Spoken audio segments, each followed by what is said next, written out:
がここにいるうちの本物のスクールスポーツのために行こうぜベイビーバン手の服には気をつけて、現実になることがありますからね。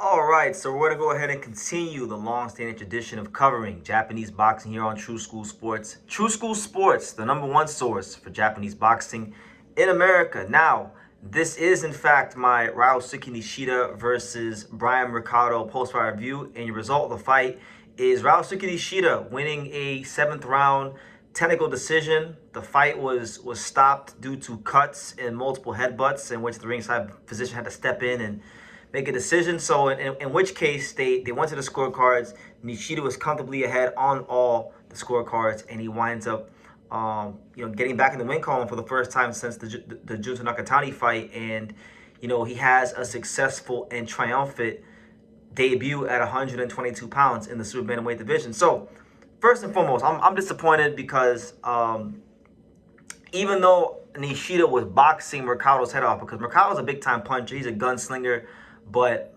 very flawed fighter, incredibly flawed fighter. I mean, he's leading over his front foot after about 2 or 3 rounds, losing his base and technique. Doesn't know how to change the speed of his punches, doesn't really know how to set things up. He's just letting it fly, which made it entertaining because he was always willing, ready, and able to throw big time knockout shots. Right, so I give him that much. He wasn't a guy that got discouraged, but for a guy with the craft and the skill and the composure and the experience of Ryosuke Nishida, it just wasn't going to be effective for him long term.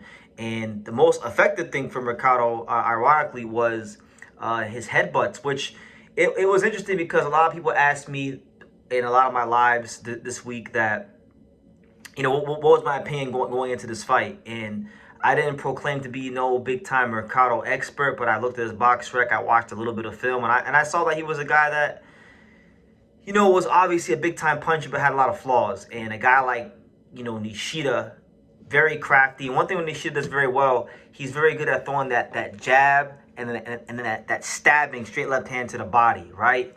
And he kept doing that over and over again. The left hand to the body was landing very frequently. And then as Mercado began to hold his feet, you saw Nishida, sometimes he would just tap, tap, bang to the body, tap, tap, tap, bang to the body. And that was over and over again. When you're landing body shots with the regularity and with the precision that he does, you're in a position where you're draining the stamina and you're taking steam off the punches from your opponent, which is very important for a guy when you're fighting a guy like Mercado with a big knockout record. So I've seen people complain and say that Nishida looked for the easy way out, and fair play to you if you feel that way. I just think that Mercado was leading with his head a lot. And you put the ringside position in a tough place when you're doing that over and over again, and this guy has cuts and things like that. So I thought Mercado was outclassing him, really. Like I thought there was a separation that was beginning to show itself the longer the fight went on, even though Mercado was still in the fight and he still does carry that power. So look, maybe we could do a rematch. I wouldn't mind seeing a rematch because Mercado maybe in the second half would have found a shot that would have hurt Nishida. And I want to be fair to him, and I did enjoy the fight, and I like to see more rounds. So yeah, and also I think there's also a possibility that Nishida could have dropped and possibly stopped Mercado late, because Mercado was, like I said, balanced all over the place. Nishida was catching him with all kinds of counters. I think it was the second or third round he caught him with a counter right hook that almost knocked him down, and knocked him off balance. So that being said, good win for Nishida. He's always had this problem throughout the duration of his career of his eyes swelling up very quickly and swiftly. And when I look at the guys in the 122-pound division that he could potentially fight, right? If I just start with, domestically in Japan, you got fighters like Subaru Murata, Toshiki Shiomachi, Junto Nakatani, guys like that. He needs to really continue to tighten up on his defense and pick up his left hand, because a problem I'm seeing in a lot of Nishida fights, especially this one, was him sometimes leaving that left hand a little low, which is why I'm saying you can't even fully write off, Mercado in the back half of the fight. He could have found that shot. So that's what I'm saying. A rematch, I feel, even though Nishida was winning and firmly in control of the fight, I feel like, it's definitely a fight worth revisiting, just off of that. But, yeah, I mean, domestically in Japan, there's a lot of good fights out there for him. Even a guy like Kazuki Nakajima, who's a big time puncher and is has a big reputation for doing that. I think those could all be fights where that gets taken advantage of. But if you're talking about even fighting guys outside of Japan, look at a guy like Ramon Cardenas. Ramon Cardenas tonight, I think he would have hurt. I think he would have hurt Nishida just because I saw technical things in there that I didn't like from him. Ramon Cardenas would have hurt Nishida in this fight. Even a guy like Carl James Martin, who I don't think Carl James Martin is as I think Carl James Martin is much like Mercado, flawed.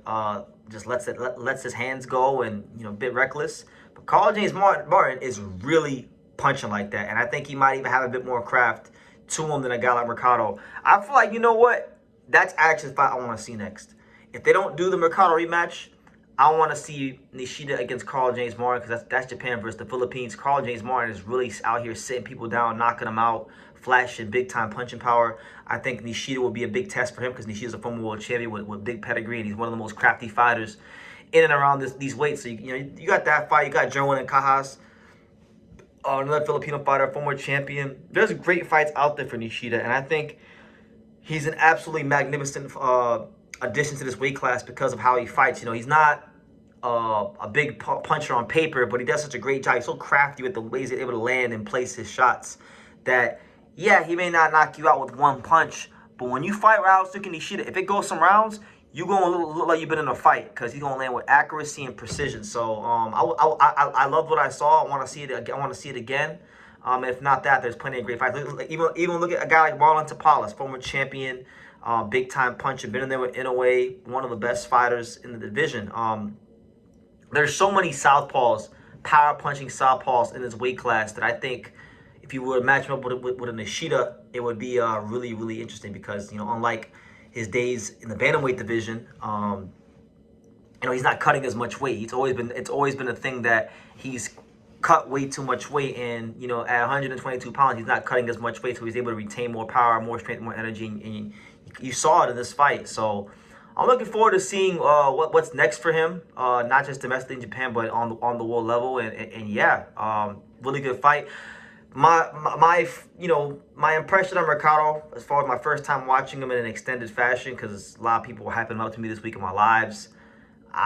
He needs a lot of work, honestly. Like, the punching power is there. I think it's real, and I applaud his willingness to throw with bad intentions throughout the whole course of the fight, even when he was losing round after round after round.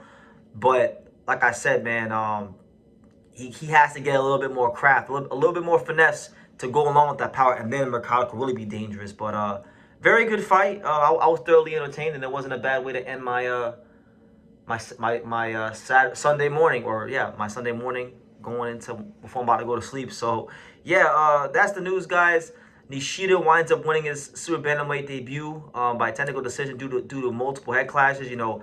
This guy Mercado was from the second round, leading with his head, and it became too much. So the referees did what they had to do, the physicians did what they had to do, and Nishida was up in the card. So they want to revisit it, cool. If not, then there's plenty, and I mean truckloads. I mean, I mentioned so many. Even Sam Goodman. Look at a guy like Sam Goodman, still one of the best 122 pounders in the world. I feel like he's very crafty as well. Those are actually two of the more crafty guys in and around these weights. That would be a very high level, skillful fight. I'd love to see that fight. So yeah, Nishida is an exceptional addition to the super bantamweight division, and I look forward to seeing him in the ring again. But he's that swelling, man, it just never seems to go away. He's always easily swelling and getting cut and those kind of things. So those things can play a big factor. But yeah, what do you guys think? Leave your comments down below. Make sure you guys take the time to subscribe. And like I say in every single one of these videos, you can love me or you can hate me, but I'm just a kid from Daniel. So until next time, take care, guys. Thank you for watching True School Sports. Thank you for watching another video on the untouchable True School Sports empire, the home of boxing. We're on the road to 100,000 subscribers, guys. So help us keep being great. Help us keep pushing out that real boxing content for the fine folks all around the world. And make sure you jab, you hook, you Mike Tyson, you Mayweather that subscribe button. Pops, show them how do they gotta hit the subscribe button. Pop, pop, pop.